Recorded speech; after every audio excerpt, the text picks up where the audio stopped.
Welcome to Yehoshua's Gematria-Time Daf Yomi Shiur, where in the end time, or when in the end time, I still haven't decided which is better. If you have any comments, please let me know. When in the end time, it's always a great time to learn the Daf Yomi in Gematria-Time. Or how about this? Where in the end time, it's like place and time together. Where in the end time, it's always a great time to learn the Daf Yomi in Gematria-Time. It's Yehoshua's Gematria-Time Daf Yomi Shiur. And today we'll be studying Tractate Chullin, page 102.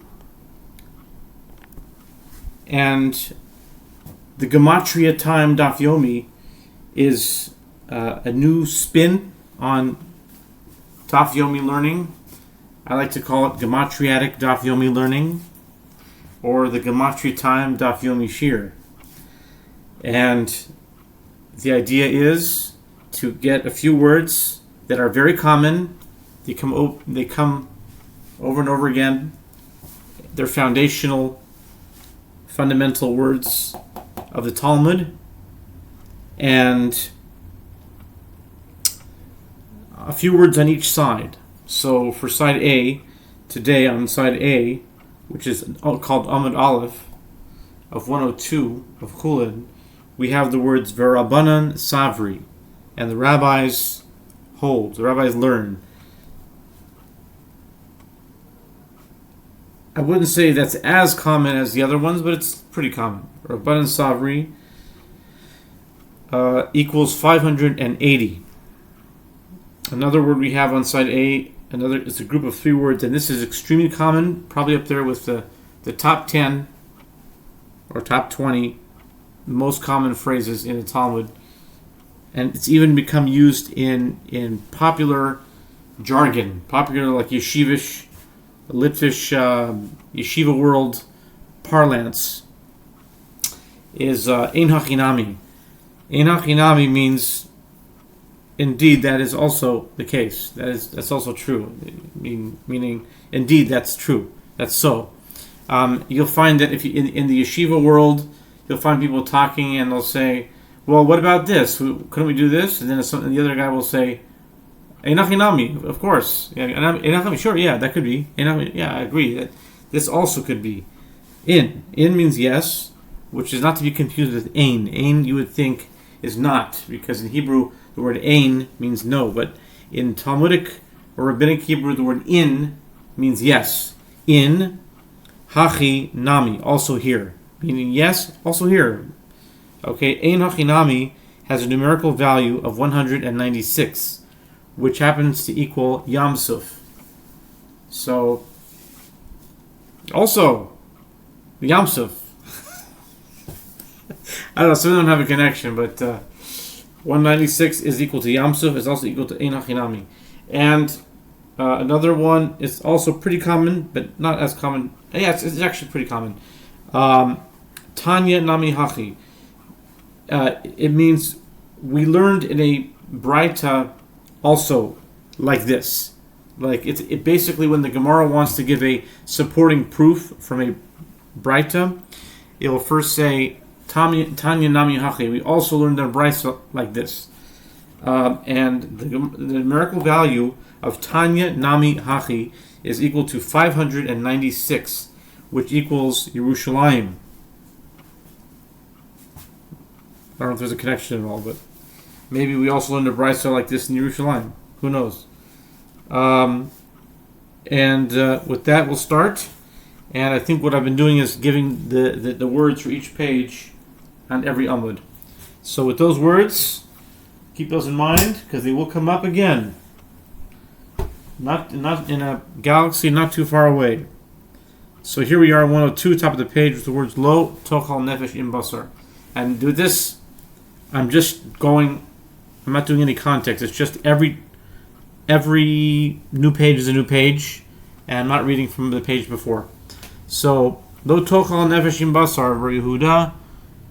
So if you want to get the context, just go to the previous video, 101b.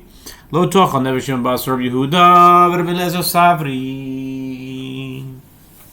Kol she'ata mitzavi al damo ata mitzavi al levorov. V'hani tamei nami hoil ata mitzavi al damo ata mitzavi al levorin. You shall not eat the life with the flesh. Deuteronomy 12:23. Rabbi Yehuda and Rabbi Eliezer hold that with regard to any animal whose blood you are commanded not to eat, you are commanded with regard to its limbs. You are prohibited, meaning you are prohibited from eating its limbs that were severed while it was still alive. Consequently, with regard to these non-kosher species also, since you are commanded not to eat their blood, you are commanded with regard to their limbs. Rabbanan Savri, that's the word. Do you remember what the value was? Pop quiz for 5 points. Rabbanan Savri. Rabbanan Savri equals 580. You got it.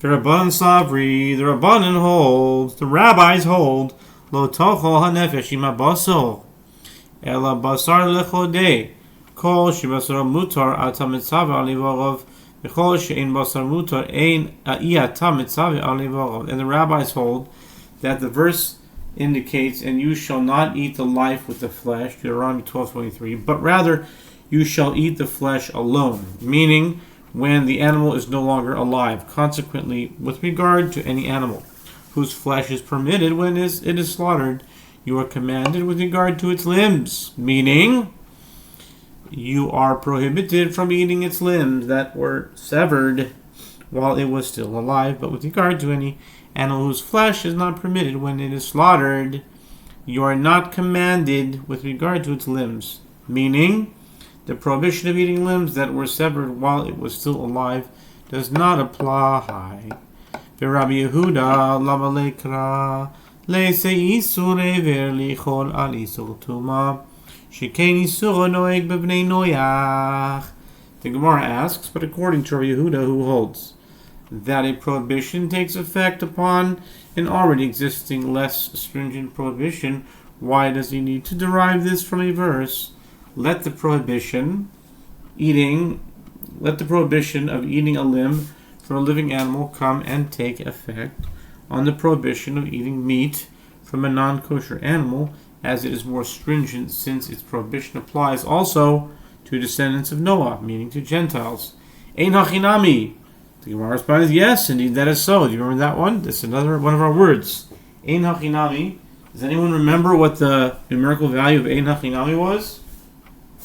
I'll give you a hint. It's the same numerical value as Yam Suf,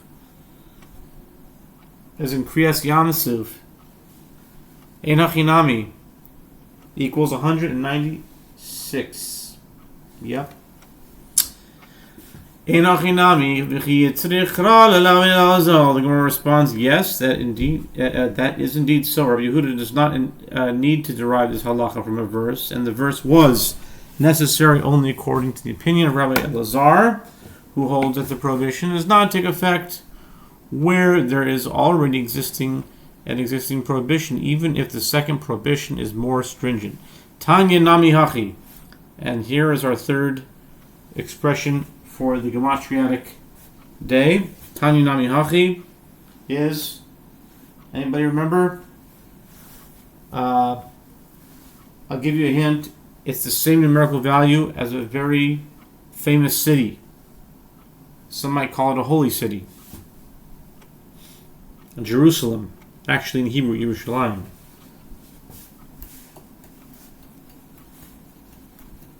Da, da, da, da, da, da, da, da. 596. That's what it is. Tanya Nam Yahachi, even when a chai no, even when a chai olive. The fact, this fact, that it is Rabbi Elazar who derives this haloche from the verse as opposed to Rabbi Yehuda is also taught in a braita.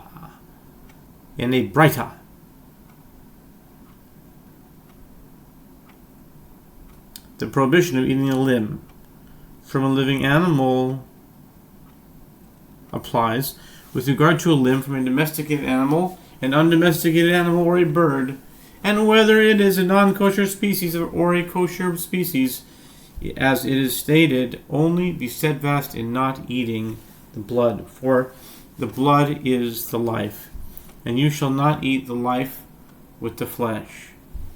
Deuteronomy 12:23. Kol she'ata mitzaveh al damo, ata mitzaveh al ivorov, v'chol she'i ata mitzaveh al damo, i ata mitzaveh al ivorov. Divrei Rabbi Elazar. This verse indicates that with regard to any species whose blood you are commanded not to eat, you are commanded with regard to its limbs, meaning you are prohibited from eating its limbs that were severed while it was still alive. And any species about whose blood you are not commanded, meaning with regard to which the prohibition of eating blood does not apply, you are not commanded with regard to their limbs. Since the prohibition of eating blood applies even with regard to non-kosher species, the prohibition of eating limbs severed from a living animal also applies. This is the statement of Rabbi Elazar. Chachamim oimrim eino noheg ela b'tahoirin shenemar lo tochal hanefesh im habasar ela basar lechodei kol shebesaro mutar ata mitzaveh al ivarov v'chol she'en besaro mutar ein ata mitzaveh al ivarav.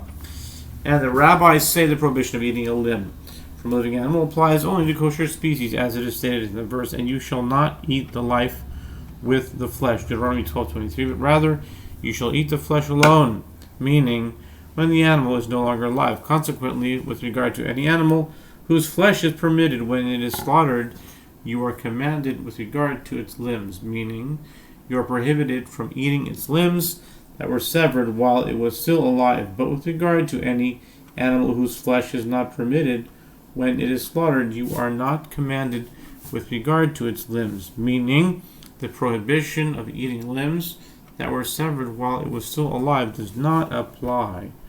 Rabbi Meir Omer Eino noyeg ela b'behema tahora bilvad.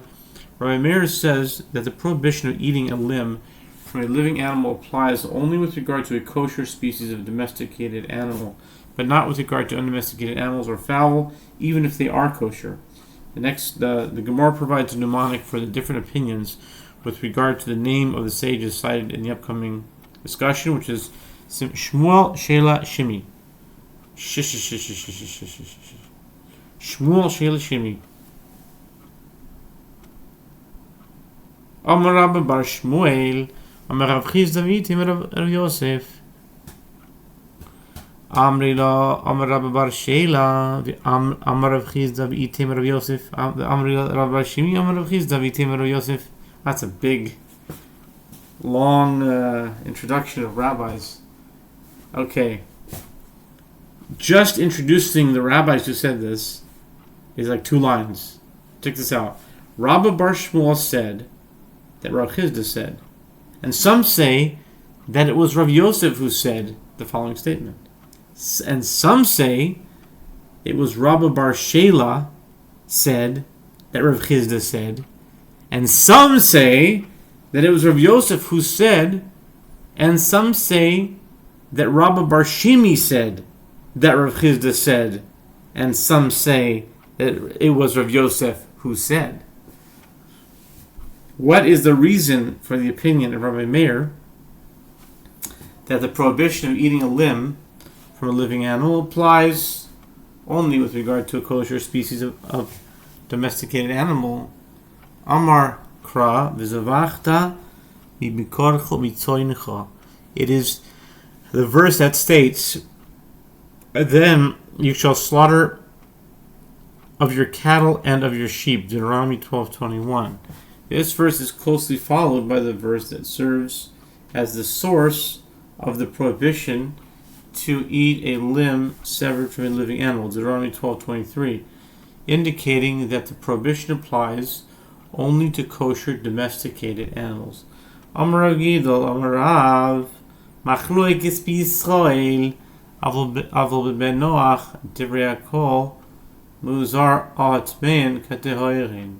Rav Gidol says that Rav says the dispute between the rabbis and the Rabbi Yehuda and Rabbi Eliezer about whether the prohibition of eating a limb severed from a living animal applies with regard to non-kosher species is only with regard to Jews. But with regard to descendants of Noah, meaning Gentiles, everyone agrees that they are prohibited from eating a limb from a living non-kosher species of animal, just like they are prohibited from eating a limb from a living kosher species. Tanya Nami Hachi. Here we go, that's our word. Tanya Nami Hachi. It was our word from last daf, but we have it again. That's how common it is. I thought it was this daf. Okay, 596. Ever Menachai ben Noach Muzar alav al Tvim Ketahayr Yisrael Ena Muzar Ela al Tahayr Milvad. The Gemara comments that this is also taught in Braita. A descendant of Noah is prohibited from eating a limb from a living animal from non-kosher species, just as from kosher species. But a Jew is prohibited from eating a limb from a living animal of kosher species only. Ika de Amri Tehoiro Rabbi Meir Ika de Amri Tehorim V'Rabbanan.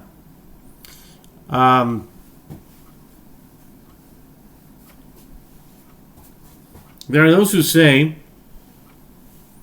that the correct wording of the Braita is that a Jew is prohibited from eating a limb from a living kosher species in singular, and that it is in accordance with the opinion of Rabbi Meir, who holds that the prohibition is limited to kosher domestic animals, and there are those who say that the correct wording of the Braita is that a Jew prohibited from eating a limb from living kosher species in plural, and it is in accordance with the opinion of the rabbis who hold that the prohibition also applies to a limb from a living bird or a living undomesticated animal of kosher species.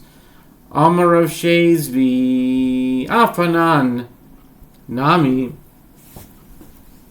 Tanina Achal Ever Menachai Mena Enosofik Arabayim Vein Shchita Mitarta. Rav Shezvi said, we learn in the Mishnah as well that a Gentile is prohibited from eating a limb from a living being, even with regard to non-kosher species. Tehorot 1:3. If one ate a limb severed from a living non-kosher bird, he does not incur 40 lashes, and slaughter does not purify it, meaning cause it to become permitted for consumption. B'mai, Rav Shezvi clarifies, with regard to what case does the Mishnah issue this ruling?